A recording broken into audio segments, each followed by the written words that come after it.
8वटा Japanese habits जसले चाहिँ हाम्रो लाइफ एकदमै बेटर बनाउँछ। फर्स्टमा छ clean the toilet. Everyday toilet clean गर्नाले चाहिँ माइन्ड एकदमै क्लिन प्युरिफाइड हुन्छ, इकोनोमी सक्सेस एन्ड लक पनि आउँछ भनेर चाहिँ यो रिसर्चबाट पनि प्रुभन भएको रहेछ। सेकेन्डमा छ अर्गनाइज योर सुज। आफ्नो ढोका अगाडिको सुजहरू चाहिँ राम्रोसँग अर्गनाइज गर्यो भने चाहिँ माइन्डसेट एकदमै पोजिटिभ हुन्छ, बेटर फिल हुन्छ अनि सेल्फ एफर्मेसन हुन्छ भन्ने चाहिँ मान्यता रहेछ।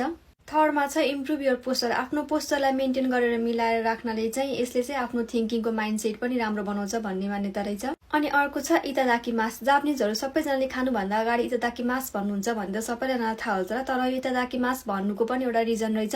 यसले चाहिँ आफूले आफ्नो खाना अगाडि आएको खानेकुराहरूमा जति पनि मान्छेहरूको पछाडि सपोर्ट छ, जति पनि मान्छेहरूले चाहिँ यो मिलको लागि दुःख गर्नुभएको छ, सबैजनाको लागि चाहिँ म एकदमै थ्याङ्कफुल छु भन्ने मान्यता हुँदो रहेछ। Put the chair bag after your use. आफूले युज गरिसके पछाडि चाहिँ आफूले युज गरेको चेयरलाई चाहिँ फेरि त्यही पोजिसनमा लगेर राख्यो भने अर्को नेक्स्ट आउने मान्छेलाई सजिलो हुन्छ भनेर जापानको जुनसुकै लेभलको मान्छेहरूले पनि आफूले युज गरेको चेयरलाई चाहिँ फेरि त्यही पोजिसनमा लगेर राख्नुहुन्छ। अनि अर्को छ वारे थादा थारू सिरु।